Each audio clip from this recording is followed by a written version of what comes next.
তো দেখো বন্ধুরা, সকালবেলা বাসি কাজটা সেরে আর বসে গেছি ঠোঙা বানাতে। তো দেখো অনেকটাই ঠোঙা বানানো হয়ে গেছে আঠা দিয়ে, আর এখনও বাকি রয়েছে। ঠোঙাটা পুরো কমপ্লিট হয়নি, সবে মুড়েছি ঠোঙাটা দেখো। আর এবার মোড়ার পরে এখন শুকাতে দেব, মানে আঠা রয়েছে তো, নাতে একটার সাথে একটা লেগে যাবে। তার জন্য এখন ঠোঙাগুলো শুকাতে দিয়েছি। আবার বিকালে রান্না বান্না করে খাওয়া দাওয়ার পরে আবার সন্ধ্যের দিকে বসে ঠোঙার এই প্রথলে পেছনগুলোকে ভালো করে মারবো। আর তোমাদের দাদাভাই আসবে, আসলে দুজন মিলে একসাথে করব। তো দেখো আমি এখন ওই যে হাওয়ার মধ্যে করে আর ছড়িয়ে রেখে দিয়েছি। আর আজকে যেহেতু বেশ মানে শনিবার, রান্নার কোনো ঝামেলা নেই, তার জন্য ভাবলাম যে বসে থেকে কি করব, তাহলে ঠোঙাগুলো বানিয়ে নিই। তো ঠোঙা দেখো কতটা বানিয়ে দিয়ে নিয়েছি। আর এখন মানে আমার মধ্যে শুকাতে দিয়েছি। আর তোমাদের দাদাভাই কেটে দিয়ে গেছিলো সাইজ করে, আমি তো কাটতে পারি না, তার জন্যে তো যতটা পেরেছি ততটা করে রেখেছি। বাদ বাকিগুলো আবার তোমাদের দাদাভাই আসবে, রাত্রিবেলা হবে। তো চলো, এখন খিদে পেয়ে গেছে, এখন বাজে 11:30। এই করতে করতে না কোনো একটা কাজের মধ্যে থাকলে আর খাবার কথা মনে পড়ে না। তো পুরো কমপ্লিট করে নিয়ে এবার বলি খাই। তো এখন খেতে চলে এসেছি, টিফিন করব। টিফিন বলতে এখানটায় রয়েছে এই যে শশা, দেখতে পাচ্ছ দুটো শশা, আর রয়েছে এই যে টক দই। আমি এখন শশা দিয়ে টক দই খাবো। চলো, তার আগে শশাটাকে, দুটো খাবো না, একটাই খাই। শশাটাকে ছাড়িয়ে নেব, ধুয়ে নিয়ে এসেছি, এখন কুচি কুচি করে কাটবো। আর আমি খালি পেটে মানে চা খেয়েছি, গ্রিন টি আর আদা দিয়ে চা খেয়েছি। আর আমি সকালবেলা কী খেয়েছি সেটা তোমাদের সাথে শেয়ার করলাম। আর এখন এই 11টা, 11:30 বাজে, এখন এই যে শশা দিয়ে টক দই খাবো। তারপরে খাওয়া দাওয়ার পরে আবার রান্নায় যাব। আর আমি সকালে খুব একটা টিফিন করি না, যদিও টক দই আর এই শশাটা খেলে পেটটা বেশ ভারী ভারী থাকে, আর খাওয়ার কথাও হয় না, মনে থাকে না। তো দেখো আমি শশাটাকে এখন কেটে নিয়েছি, আর এখন ছাড়িয়ে নিয়েছি। আর এখন আমি এই যে পিস পিস করে নেবো, ছোটো ছোটো করে টুকরো করে। বিশেষ করে যাদের মানে ফ্যাট মানে চর্বি আছে পেটে, তারা যদি এরকম টক দই আর শশা সকালবেলা খাও তো তাহলে অনেক উপকার পাবে। কেন আমি খেয়েছি তো, তা খাই, মানে তার জন্যে আমি অনেক উপকার পাচ্ছি। ওকে এক ডাক্তার বলেছে যে এরকম করে খাবে, দেখবে একটা ফ্যাট কমবে, ওজনও কমবে। তার জন্যে আমি এটাকে প্রত্যেক দিন খাই।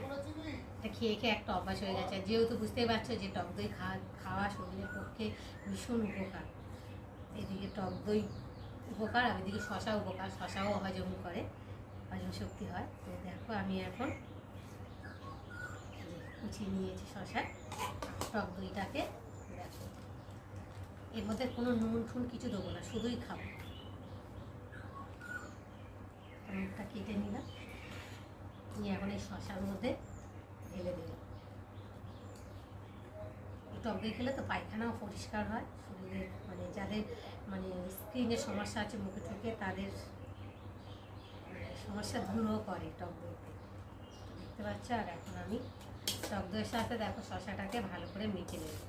খেতে ভালো লাগে না যদিও, তো প্রথম প্রথম একটু অসুবিধা হয়, খেতে খেতে আবার অভ্যাসটা হয়ে যায়। আমার তো খেতে খেতে অভ্যাস হয়ে গেছে, আমার আর কোনো অসুবিধাই হয় না। এটা মানে খেয়ে খেয়ে অভ্যাস হয়ে গেছে, না খেলে যেন মনে হয় কি একটা খাইনি, কি একটা খাইনি। যাই হোক, আমি এখন এই যে খাবো।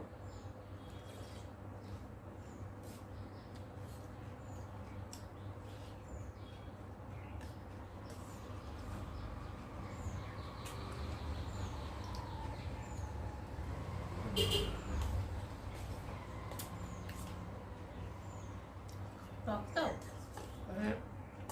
দাঁতটা একটু টোকো টোকো যায়, আমার টক খেতে বেশি ভালো লাগে।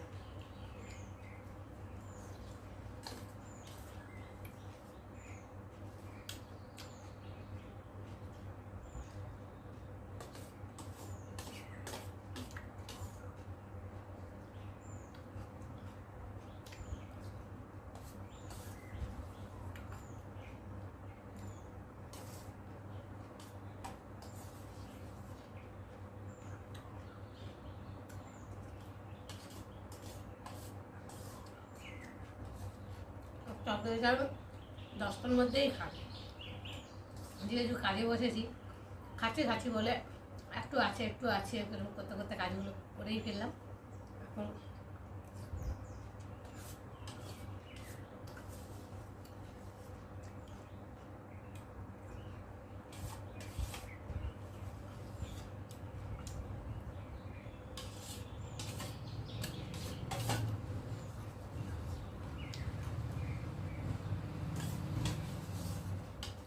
তোমাদের সাথে কথা বলতে বলতে দেখো আমার বাটি পরিষ্কার হয়ে গেছে, খাওয়া হয়ে গেছে।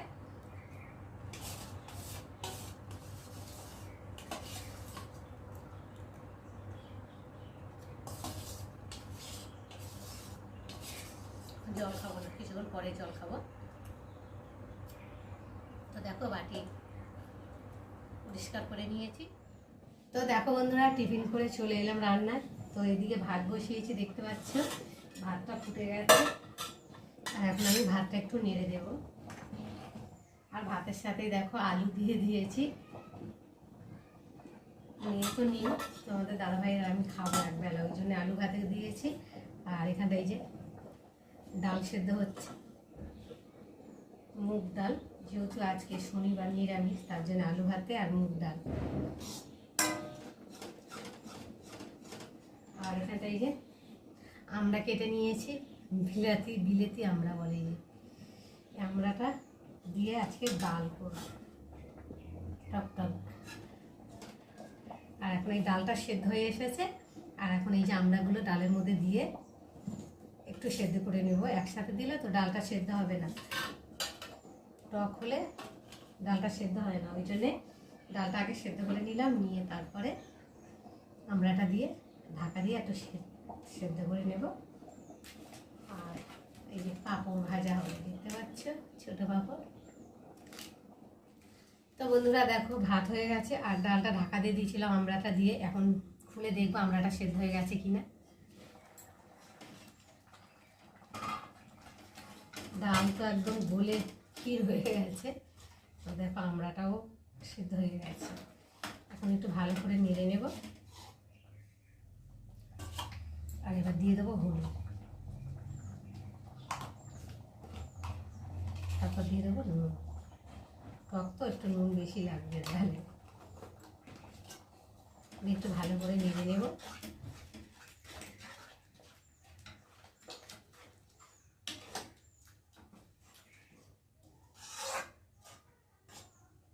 নিয়ে আর এখন জল দিয়ে দেবো।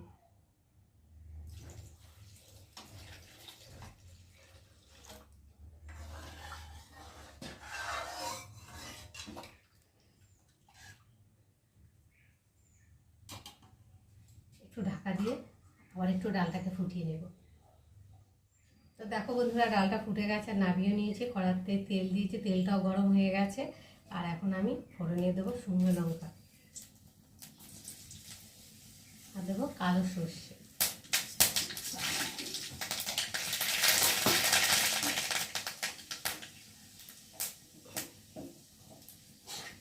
শুকনো লঙ্কা আর সর্ষেটা ভাজা ভাজা হয়ে গেছে।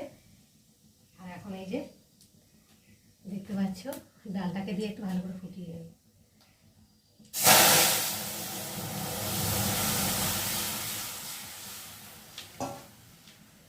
আর একটু ঢাকা দিয়ে দেবো। তো ডাল আমার তৈরি হয়ে গেছে, ফুটলেই নামিয়ে নেবো। তো কেমন লাগলো অবশ্যই কিন্তু কমেন্ট করবে, আর ভালো লাগলে লাইক কমেন্ট শেয়ার করো। আর আমার চ্যানেলে যদি নতুন হয়ে থাকে চ্যানেলটাকে সাবস্ক্রাইব করো। আবার দেখা হবে তোমাদের সাথে পরের ব্লগে, ততক্ষণ তোমরা তোমাদের খেয়াল রাখো। তোমরা আমার চ্যানেলটাকে সাবস্ক্রাইব করতে থাকো, আর আমি এদিকে নাড়তে থাকি।